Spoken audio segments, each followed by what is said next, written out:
lobiko Ususwa qualité. Oh nani nzambe nangoya Ususwa qualité. Oh nani mopesi na nyonso Ususwa qualité. Oh soki Yesu te nani mosusu Ususwa qualité. Oh azalite Azalite, azalite, oyo wakokali na yo, azalite. Oh namo na yo Yesu we Namo na yo, Oh namo na yo Yesu we namo na yo.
Tata, au nom puissant de Christ Jésus, nous voici devant ta face, mais voici devant ton trône.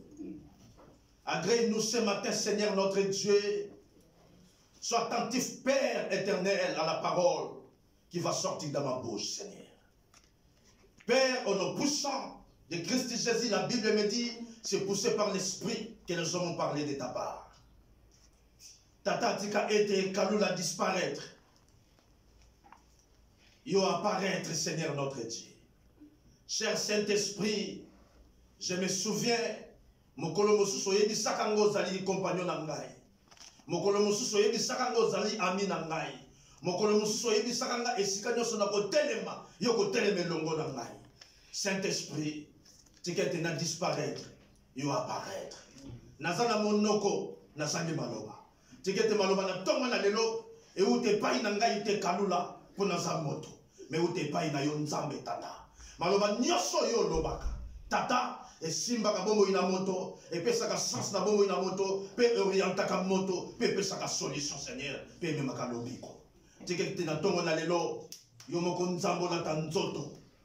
Seigneur notre Dieu, okota kati na nga tata, osala oyo bongisaki ute éternité. Père, averti de ton autorité, tu m'as conféré. Seigneur, n'a eu autorité et puissance, nous colonne à pouvoir nyoso.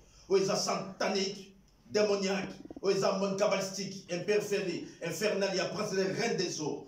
Tata n'a précipité les arides, et ça n'a nul sans effet, au nom puissant de Christ Jésus. Du début jusqu'à la fin, Seigneur notre Dieu. Régnez, Seigneur.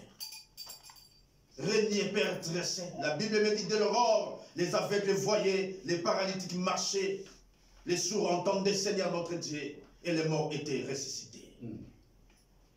La Bible me dit encore, tu es le même hier, aujourd'hui et pour l'éternité. Seigneur, je sais une seule chose, le temps des miracles n'est pas encore passé. Amen.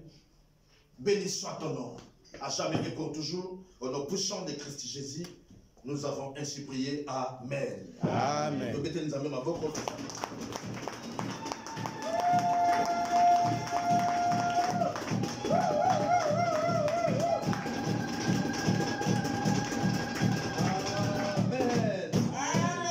son palais tout s'écrit. Dans son palais tout s'écrit. Merci Nzambe apambola biso tofandi. Nayebi modozela ya misa botomba mabosutuka bozatuka menalinga loyo bambabi balima misa tuté. Alléluia. Amen. Nalingi lelo to sala réflexion. Réflexion o tozo sala lelo. Na lisunga molimo mosantu to intitulé temango nouvelle année ou nouvelle dimension. Thème to intitulé lelo et le mot molimo santu ezali nouvelle année ou nouvelle dimension.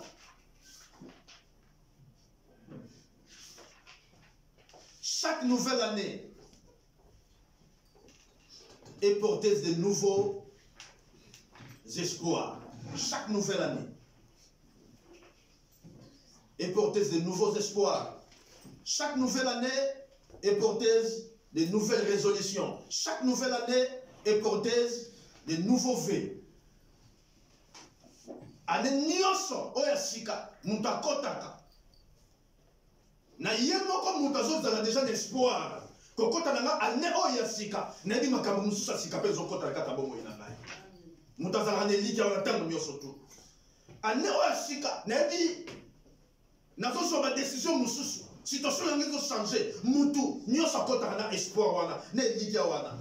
Année nyoso sika mutakota na ve moko boy. C'est pour ça moni batu nyoso ba bakaka meilleur V. Meilleur V. Parce que vous souhaitez mutu azala malamu na ne asika. Mais si nous sommes sages, tokomona que non eza yango te. C'est pas dit que non affranchir année moko ya sika, to affranchir année odo le koleki yango au côté année sika ne sengo. Ne vie nous a transformé, non. C'est pas ça. On est à espoir, oh, moutazala na yango.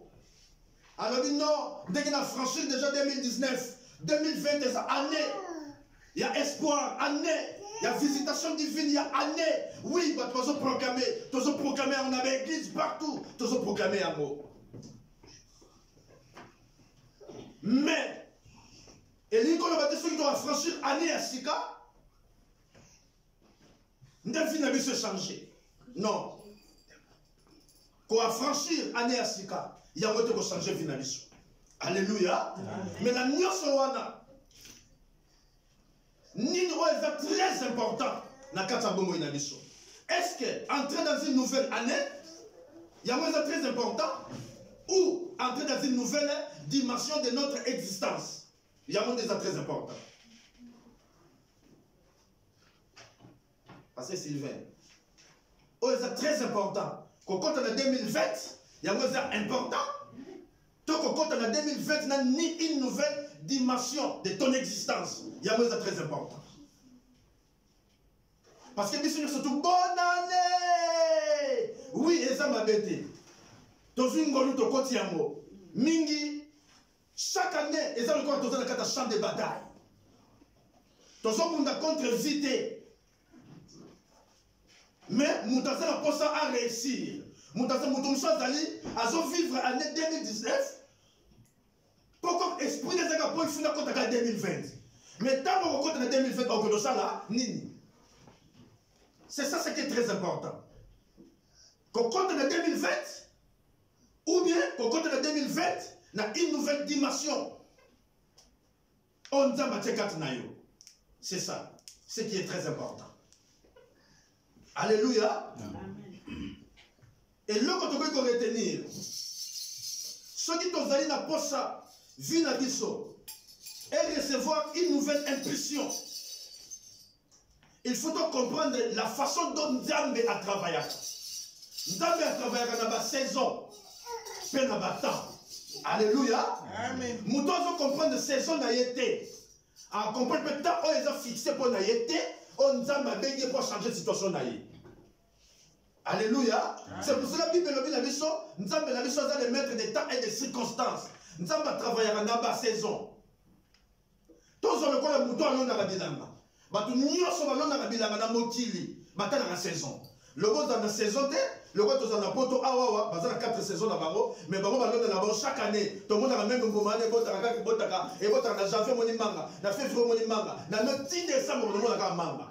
Pourquoi wana ba komi na ba comme na ba semence artificielle ou bien ba produit chimique. Alléluia. Amen. Mais mutu ozo comprendre vision té. Mutu ozo comprendre saison té. Mutu ozo na vision té. Azo besika zo kende té, c'est fini. À ton côté 2020. 2020 est aussi le 2019 ici là. C'est pour cela que nous avons la même situation en 2018. Il y a un autre côté en 2019. Même situation il y a un autre côté en 2020. Même situation il y a un autre côté en 2021.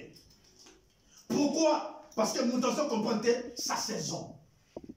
Nous devons comprendre que ta oyoyo, chronos, et ça ta onzambe, et c'est que ça n'a pas d'angaï. Ta yangoyo, et c'est coquille, mais nous devons comprendre.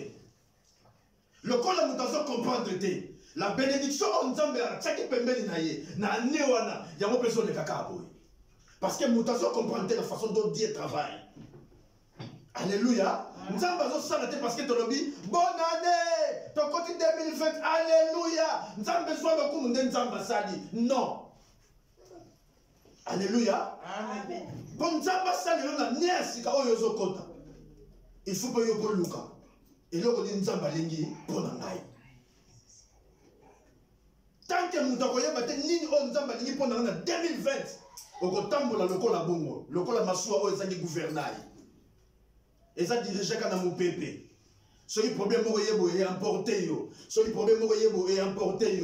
De yoso aux importés n'a pas problème nioso. La situation nioso, l'état nioso aux importés. Pourquoi? Parce que on comprend le vision Nzambe te o azango pona yo na 2020.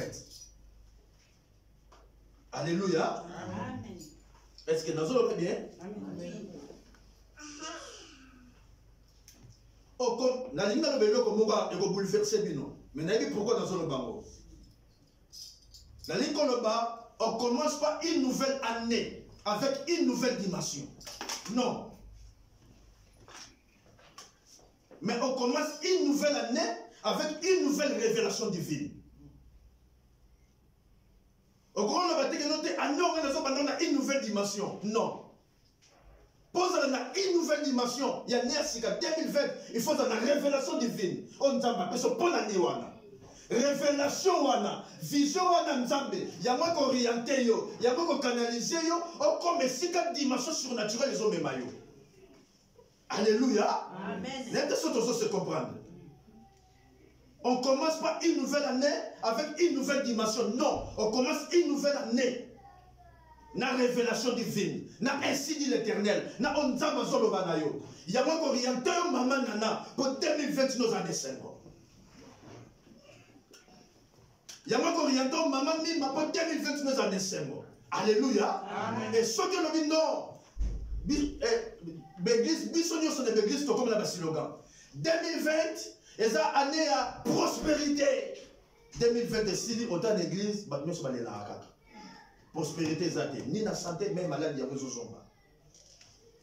Alléluia. Amen. Financièrement, prospérité zate.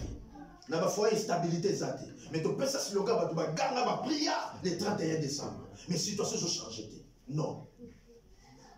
Si tu as dit que tu as même battu bon mot. Mais tu as dit que tu as battu non, non. Ce n'est pas dit que sur le côté 2023, franchir l'année 2019. Des dimensions changées, dimensions vont changer.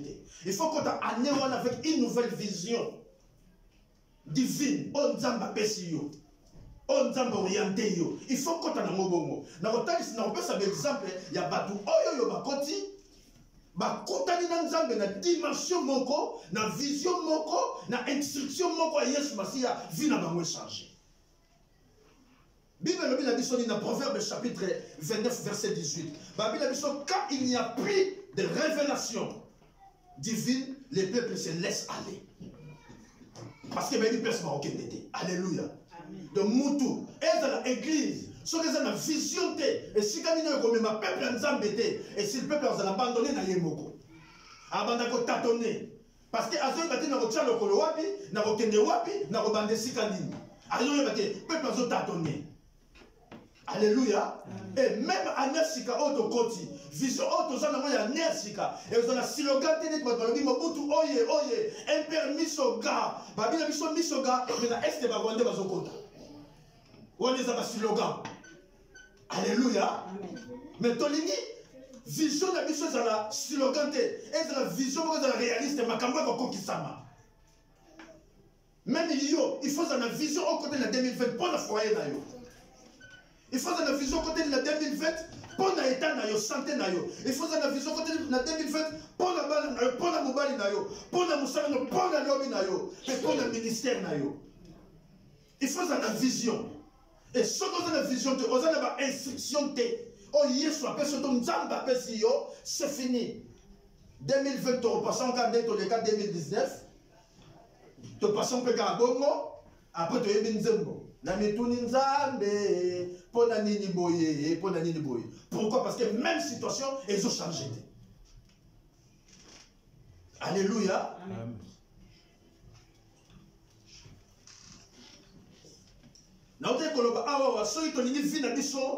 Ils ont une nouvelle impulsion. Il faut comprendre la façon dont Dieu travaille. Nous avons travaillé à la saison. La notion de temps de Dieu est différente. Et c'est différent dans la notion de temps d'habitude. Et nous avons, tant que nous avons travaillé dans la saison, nous avons tant la chronos, nous avons comme ça, tu chronos, na kairos. Chronos, c'est-à-dire, tant on a besoin de faire ça. Tout le monde 8h, 1h, comme on est à l'église. Parce que c'est l'air. Alléluia, chronos. Et orienté tout le temps etani bosokolato-ya. Mais ezana ta mususu o ezali kairos o echangeaka te mutu akochange moto yo kozwi ya montre wana osali yango boye mutu ntango tie boye atongoneli tomona yango ba saison wa tomonaka ya omona na été échange 1 heure omona nini mais temps fixé oyo babengi kairos ya nzambe echangeaka te ndenge eza fixé soki alobaki butelezi ndenge ozosisaka koteya okokufa mbala moko mutu achange yango aza te. Moutako changeant ezakaye. Alléluia. Toko banda pe bolali 3 jours. Sur le salobaki nazo kende. Ata bo gêné na bino. Alors le balabino kata sur ma grâce vous suffit. C'est fini. Yé nazo joyeux. Et s'il n'a qu'à bail. Wana ta wana fixa nzambe basaka na ngote. C'est lui qui est le maître des temps et des circonstances. Mais tant nous avons fait ça, il faut comprendre qui est la volonté de Dieu. Mais instruction nous avons fait instruction nous avons fait en 2020 nous avons fait pas seulement pour l'église, mais pour ta vie, pour ton avenir, pour ton demain. instruction nzambe eza nini na kotambola ndenge nini na kosala nini. Biso nyonso bakristu tozaka soki anekoti. Pasteur Géry alobaki eloko moko eza très important nzambe apambola ye. Nabandaka ko réfléchir sur ça. Je pense que avant Pasteur Géry na survola moi moke nabandaki koloba nous les chrétiens tozaba tout monde tosengaka nzambe. Tosengaka nzambe nzambe salelanga nzambe ngai mais ça na makambo susu atoza na situation passe. Yebisa nzambe merci parce que c'est toi qui as permis ça. Alléluia. Ayebi pourquoi les disciples. Étape nyonso vie ya mutu eza pédagogue, eza enseignement. Eza na personne comme mémoire, eza étape moko vie etikala éternellement. Non! Ata ba démon ba kangai yo, ba démon ba otikala éternellement. Il y aura toujours un jour. Oh nzamba kotelema. Bota le peuple Israël na Égypte. Combien des années? Mais un jour nzamba dit Moïse, j'ai entendu de plaire. Mais est-ce que Nzambe ayo kakate ayo Moïse a dit maintenant je suis descendu. Amen. Alléluia. Amen. Et bien aimé, banda kalawana Nzamba monaka Israël te na Égypte. Amonaka bango.